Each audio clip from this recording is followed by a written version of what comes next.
Okay guys, this is a short video. I'm gonna show you a few things about renting a scooter in Thailand. And I'm right now at the scooter renting place, and this has been a successful rent so far. We've extended it today. But there's a couple of things that you may want to know when you rent a scooter from a place like this. All the scooters are located usually rounded up here, and they're like about 20 of them. Most of them are rented out right now. And this is our lady here. She's renting out for us, and she's doing an excellent job. So this is the scooter I rented, and I'll show you what to think about when you rent a scooter for yourself, some of the safety things and how it's being done in Thailand. So here we have an example of a group of people traveling together. They all rent these scooters, and if you're looking at the brake adjustment, we will find here that if you take the first one here, you see this is properly adjusted. Second one, oh, this one needs tensioning. Third one needs a little bit of tensioning, still works. And fourth one, this is properly adjusted. And then we have the last one, this is properly adjusted. So you can immediately see that from one and the same rental agency, there's a bit of a difference between scooters and scooters. And that means that you have to check yourself. Now I only checked the brake on the rear wheel, because most people actually only use the rear wheel brake when they rent a scooter, and then they put the gas on the right hand side where you have the front wheel brake. But in reality, it is better brake power on your front wheel than it is on your rear wheel. Now on my scooter, you can see that it's properly adjusted. It's about 20 to 30% down from the maximum leverage position. There is where you're hitting the brake. Now the rear, this brake, which is on your left hand side, that is a brake which you can adjust by tensioning the knob down here. And they do that on a regular basis on your rental center. It looks like this. So it's a drum brake. Now on your front wheel, where you have the more braking power, then you have braking calipers which are hitting the brake disc, which you can see over here. Now the brake disc here is in good condition, and the brake pads, I can't see them here properly, but I can test this one as well. And about 20 to 30% in from its initial position, I have full power on the brake. Now the brake pads are not something you adjust with the wire, because there's brake fluid inside this hose here that you see here. So overall 20 to 30% down. Obviously if your brake leveler hits the handle, then you shouldn't rent the scooter. Now to test the brakes, your best choice is to take the scooter for a ride, or just sit across it like this, and you try to move it forward and backward, and it should stop immediately. But it never hurts to try it out on the road. So here comes the second thing you need to think about when you're renting a scooter in Thailand. And when the first thing you need to consider is the brakes, how the brakes are working and how they function. Then the second thing is to make sure that the lights are working on your scooter. Now the trick here is to know that you can only test this if you put up your scooter on the central stand, which is this one. Because if you put your scooter on the side stand, then the engine shut off and you cannot test the lights. So you need to get the scooter up on the central stand, and I'll show you how you do that. But anyway, now you turn on the engine, and you can see now that here the front light is working.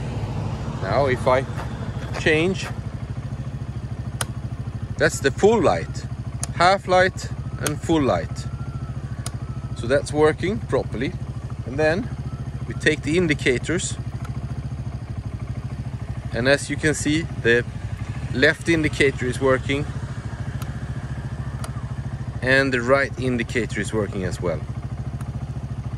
Now, apart from that, we have the brake lights, and I need to press the brake here now for you to see it. But it's also working. So for this scooter, it gets full points pass on the lights. And why is it so important for you to have all the lights working? It's because it's very good to be visible on the road. And if your lights are not working, you're putting yourself into a dangerous position. Let's go over to number 3. By the way, I should show you this. You can't run the engine. The engine should shut off when you lower the side stand like this. It always shuts off. I will show you. Here you can see I have the scooter on. I start it, I hold in my handbrake. Put down the stand on the side, engine goes out. I cannot test the lights in this position. That's why I need to be able to get it up on the central stand. The central stand is over here. You can just get your foot on to this pedal and then you push and it goes up easy. I didn't even need to lift it in the rear. I just press down this with the weight of my body. The third advice I can give you when renting a scooter in Thailand is to take out your camera and make a video recording where you walk around your scooter in this fashion and you video record it, what it looks like. You can get an upper angle view like I'm doing right here, and then you can complement that with the lower angle view like this. Don't do this too fast. Take the time to do this properly, because this way you can document the conditions of your fairings, windshields and plastic panels that are sitting on the scooters. In many cases the scooter has been used for a long time, like in this case maybe 10-15 years, but some of these problems or cracked fairings and things might come from previous customers, and maybe the rental owner hasn't seen them, but you don't want to be held accountable for these things if you haven't broken them yourself. So in this case it's all good. You can also touch and feel. You can see that this one has been replaced at some point, but overall all these plastic details are sitting firmly on this scooter that I've rented over here.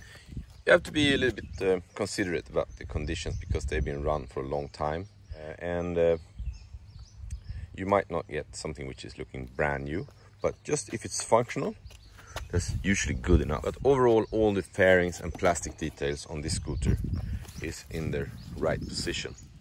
Now remember, no proper rental agency in Thailand would take an offense if you do this inspection. They actually will regard you as a reliable customer that wants to rent the scooter and then hand it back in the same conditions as you rented it. If they would take an offense against you inspecting the scooter properly before you rent it, you should go to a different rental agency. Now the fourth thing I'm going to mention is to check the tires. You can see here that this scooter has reasonably new tires. You can actually see the thread patterns everywhere, and there's a considerable depth in the threads over here. If I go to the front wheel, I can see that this one is even better condition, and that tells me that this scooter has had some service made to it on a frequent basis. Now you also need to make sure that you have proper inflation into your tires, and that you can see, I mean, you won't have a pressure gauge with you in your pocket, but you can tell when you're sitting on the scooter if they look reasonably inflated. This you can of course inflate yourself as any petrol station later on, but in this case both of the tires are properly inflated. So that's about the tires. And on advice number 4, we're now going to do the last technical check. So then when you twist the key to the left, you open up your saddle. And this is not really a technical check, but before you leave the rental place, open your petrol tank and look inside if there's any petrol in your scooter. Now the indicators may not always work. This one of course will show something when I started, but the best way is to check inside if it's petrol in the scooter when you take it. Some places they ask you to hand it back full. Some people they give it to you empty and say to you, go to the petrol station and fill it up yourself. So now you know that. You need to know how much petrol there was in the scooter when you rented it, and then you should hand it back with the same amount of petrol in the tank as you're done with it. In this case, you can see here that I'm sitting on a full tank. It takes a little bit for the gauge to show how much is in there, but for an old scooter like this one, here you can see now that the gauge is indicating full. So that's good.